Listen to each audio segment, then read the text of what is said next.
What is up, my ninjas? I'm Strident, and welcome to another video. I know it's been a while. This quarantine shit has got me on a different train of thought because I've been doing different things to keep my mind busy, and one of those things is indulging in my favorite YouTubers' content. This is my favorite reviewer of action figures and such, Randy Syomin, or Randy Human People, or Happy People as his name kind of translates to. My Japanese is not amazing, so yeah, I'm probably off with that, but I know his name is Randy Syomin because I follow him on other social media. But this guy's work is amazing, and I love the fact that the focus is on the toy. You know, he gives you his opinion, he gives you the facts, and he gives you his opinion on the toy, but he never gets in the way of the toy.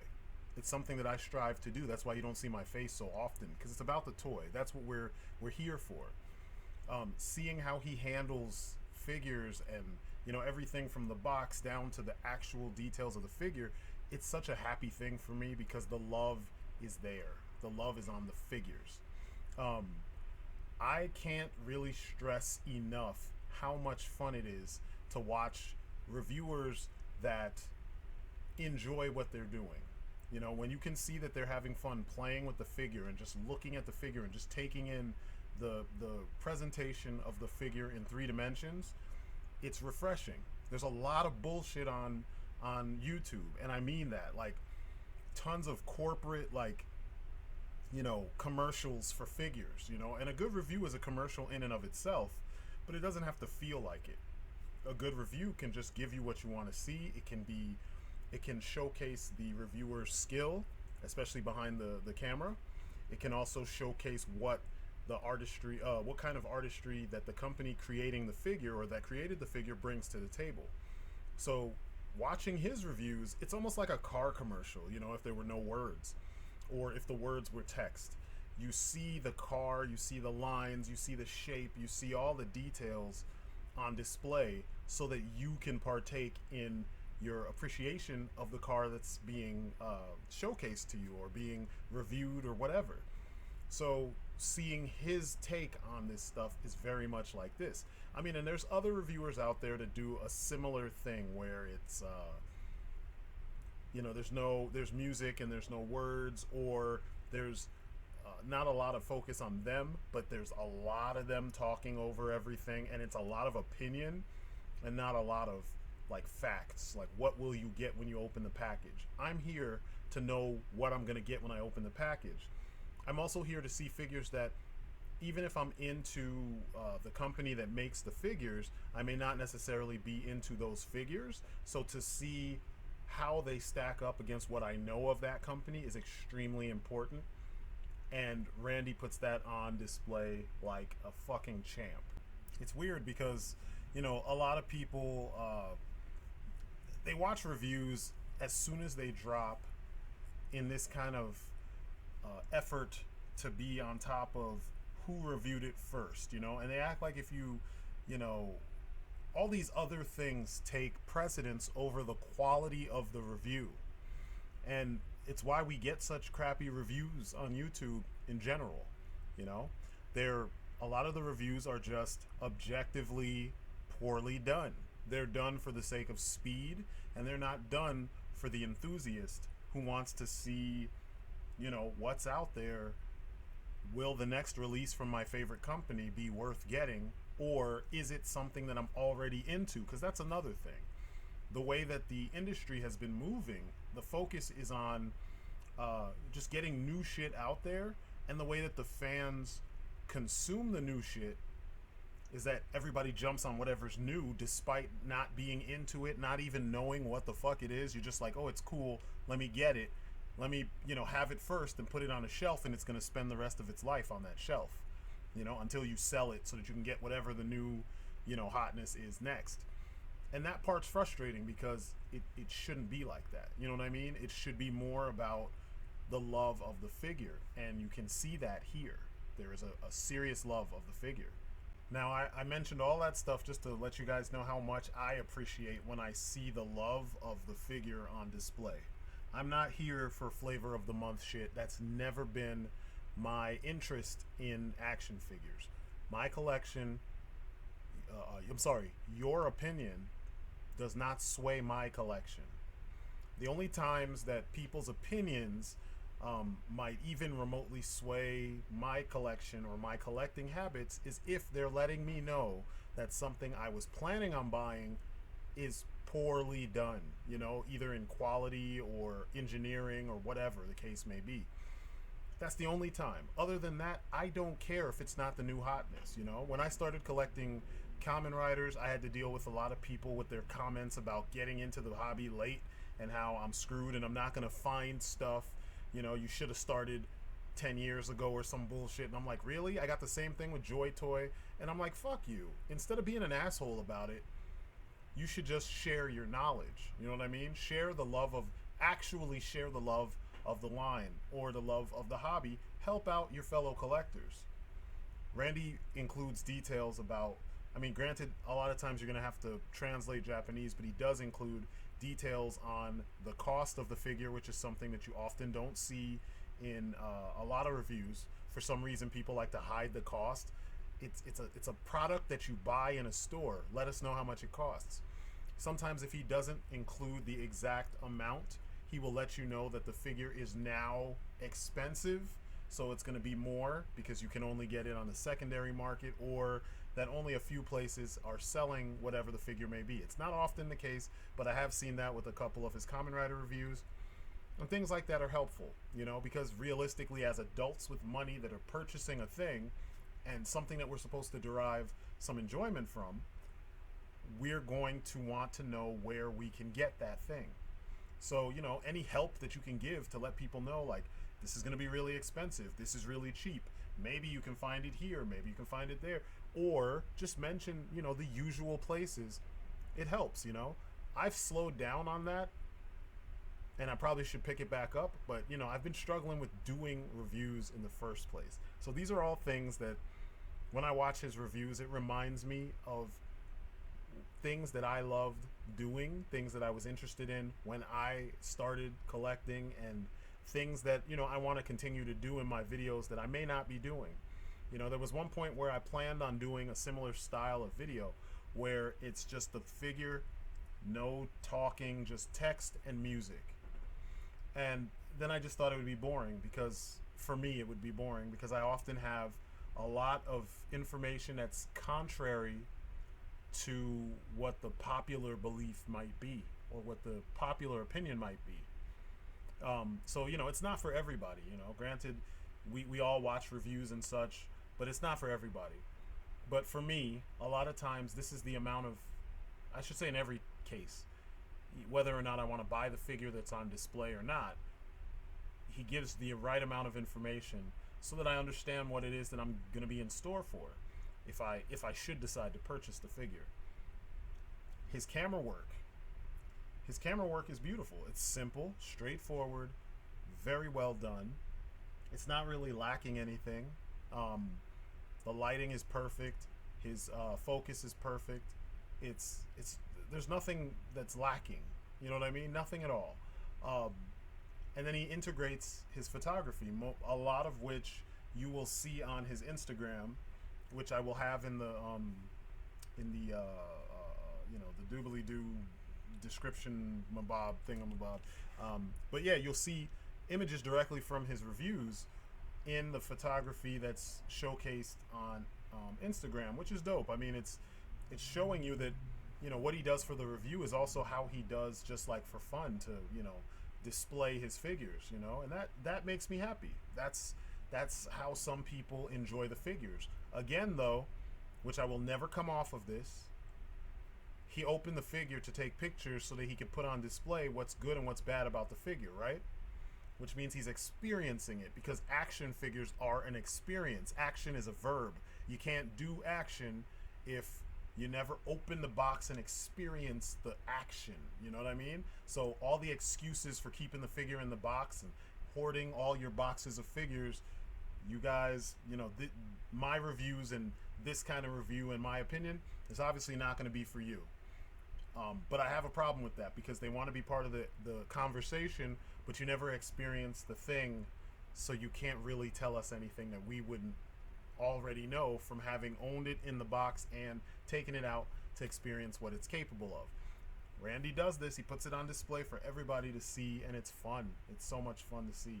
Um, I mean, I don't know. I just want to gush, and I want to bring everyone, their attention to it. He doesn't have that much in terms of subscribers, which is strange to me because he's better than so many out there. He's better than so many of his fellow Japanese reviewers. He's better than a lot of the reviewers in other countries that do this sort of thing. It's the same issue I used to have with how people consumed my friend Flo's work.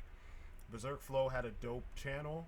His camera work was dope. And I know that's not what this is about, but I'm just saying it's another good, really skilled reviewer who essentially was being overlooked because he wasn't doing flavor of the month reviews, which is something that I want to try to do my part to offset by bringing people's awareness to some of these reviewers that their work is worth it, just because it's not the popular thing. And in Randy's case, he does review popular figures. That's why I used Mafex Shazam and Thor and that Kuga figure, the perfect. I forgot what he was called, but it's like complete perfect Kuga. Someone will correct me. It's been so long since I've watched or thought about Kuga, so I just saw that and I was like, damn, I remember seeing both of those figures years ago. And then they were going for high prices back in the day, and then they did the SS versions, the renewals, and whew, now their prices are through the fucking roof. So I knew I couldn't even think to get them. I'd be lucky if I found them for under $100. But the point of the matter is, he is one of the reviewers that reviews a mixture of things based on his own likes, not based on what the flavor of the month is, and he deserves more attention. I'm not personally friends with him. I've never spoken to the guy. I just admire his craft, As an artist, it's something that's been lacking from, the artist community for years. There's a lot of us out there to do good work. We admire each other's work, but we don't push each other up. And my goal when I do these kinds of videos is to push these folks up as much as I can. I mean, I'm not really that big myself. You know what I mean? Like I have a little bit more than some subscribers, but I'm in the same boat Randy's in. I have videos that have high views, and then I have videos that don't, because typically the people who watch my videos want one type of video, and then the other stuff, there's that niche, base that watches it, but they're not subscribed because it's not all I do.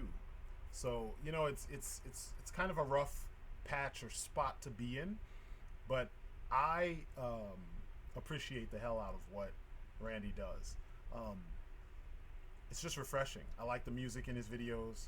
I'm not going to play the music in here because it's not from my library, the library that I have access to, so I don't want to deal with YouTube's nonsense. But he's got a couple tracks kind of like what I've done that are 100% instantly noticeable that you're watching one of his videos, even if you didn't realize that when you clicked it.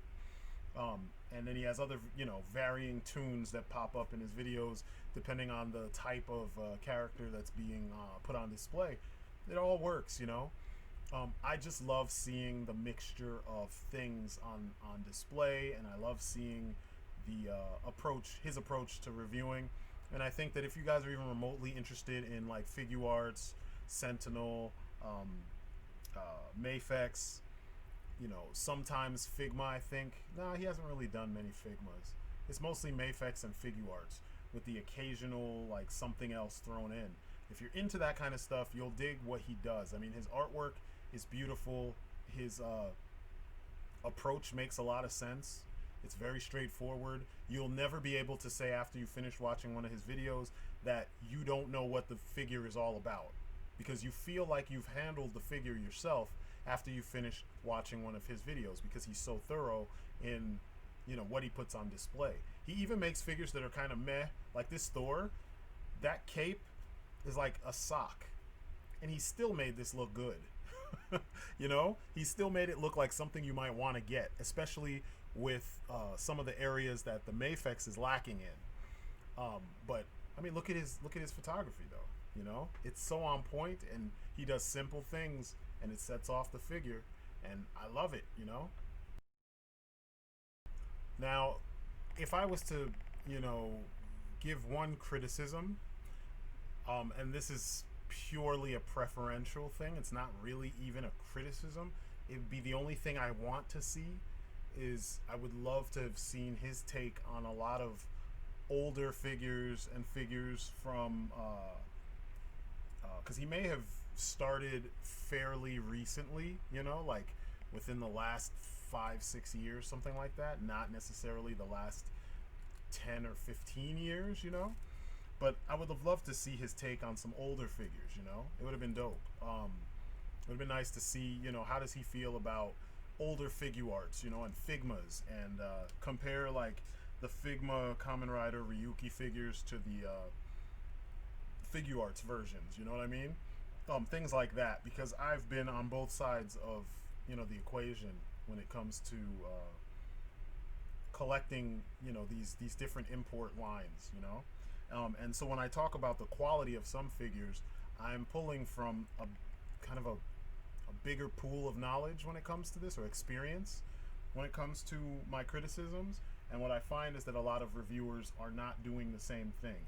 They pull from very limited experience, and sometimes they don't, oftentimes they don't really hit all the marks or most of the marks because they don't know. That's not the case with Randy.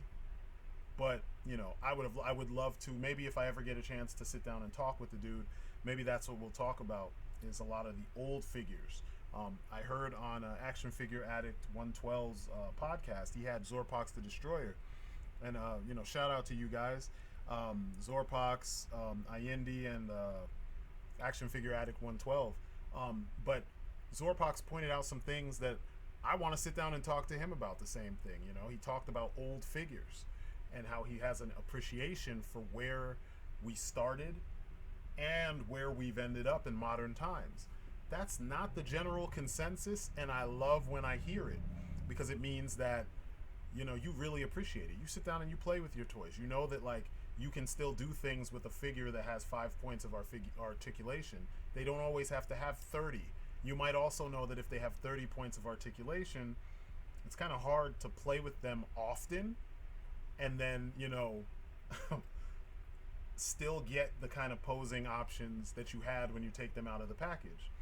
And it's something that only, you know, a handful of us are actually aware of, you know. A lot of times the more articulation you have, the floppier the figure gets over time, unless all the joints are ratcheted. But, you know, that's a conversation for a different time. Like I said, this is my one of the areas that I want to see, you know, or a conversation I would like to have with Randy. And I also want to have that with you too, Zorpox. So if you are listening, hit me up, or keep in mind that I'm going to hit you up, or try to, so that we can sit down and chat about that, because it's such a refreshing thing to hear. I will say, though, that you can still have a deep appreciation for your figures, and only, you know, whenever you start collecting. It's not always based on just having this long library of knowledge when it comes to action figures, because when you're looking at these reviews, you know, Randy's reviews, you can see that he's looking at everything. How do the joints work? Do they work? Do they offer, you know, a good range of motion to allow for you to do the things that a human body could do, or to do the things that the character did on screen, you know? Like this right here, people will look at it and be like, what the fuck is going on? What he's showing you is the range of motion in all the joints all at once. A lot of people go through this thing, and it drives me nuts sometimes, where all their reviews are exactly the same. No deviation. You show the same articulation, but we know that we're buying the same brand. So it's a given that the articulation will be the same as it's been with other figures in the same line. Why do you need to go through that articulation? People will say things like, it's, you know, so that if it's your first video, you get to see it. But if you want them to watch the rest of your videos, you can offer some variation in what you do, so that you can show things that you've realizations you've come to with the approach on how you make your videos. If you go back and look at some of Randy's old videos, he would go through and do the whole the arm moves like this, it twists at the bicep 30, 360 degrees, the head turns all the way, you know what I mean? He'd do the same shit everybody else did. Then he came into his own little groove and he started doing it slightly different, where he'd pose them in 2 or 3 poses where you get to see all the joints moved to their full extent, so you get the idea of how posable these figures are. It's a beautiful thing, when people figure out their own groove, it's beautiful. Now, does that mean that me, as someone who enjoys his videos and also makes videos of my own, should I rip him off? Hell no, I gotta find my own thing, because there's things that we all do differently that are going to appeal to all of our separate viewers. So my goal is to do my own thing, but I still appreciate the hell out of his thing. It's nice when I'm not feeling like doing reviews the way I've been over most of this quarantine situation. I just watch his videos, and I can watch them with my son, and he imitates this stuff when he's sitting in his room at his table playing around with his figures. Sometimes I come in and I see him turning the figure around, or showing pretending that he's making a video. And I plan on helping him make a couple more videos, but it's beautiful when you see that someone else's work inspires you and others. Randy deserves the props. That's all I can say. I enjoy this guy's work, and I think many of you will too. So that is my look at the work of Randy Syomin, or Randy Happy People on YouTube, and that's my story, and I'm sticking to it. I'm gonna have links to all his social media, or the social media at least that I follow. I'm gonna have it in the doobly doo thingamabob, and yeah, hit him up, look at his work. I think he deserves all the attention, and yeah, let me know what you guys think in the comments below. And as usual, if you're not already subscribed, subscribe. I do this kind of stuff fairly often. The more I see people digging what I'm doing, the more I'll do it. And that's it for me. You've been great. Peace outside.